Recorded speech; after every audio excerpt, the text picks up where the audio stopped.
rezultat očigledno to pokazuje, definitivno nije realan prikaz onoga što Marin može da pruži.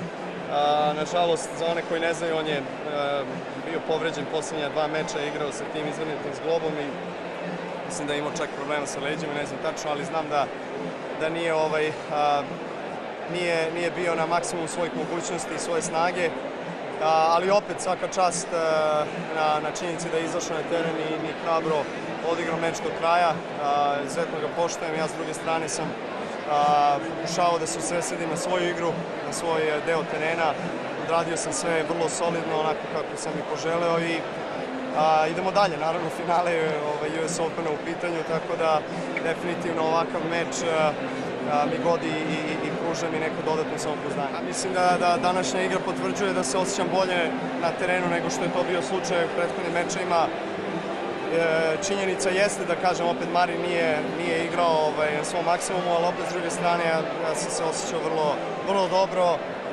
Intenzitet, koncentracija, sve je išlo kako treba, još malo servis trebam da doradimo u sledećih 48 sati i onda, eto, nadam se da ću odigrati najbolji meč na turniru u finalu.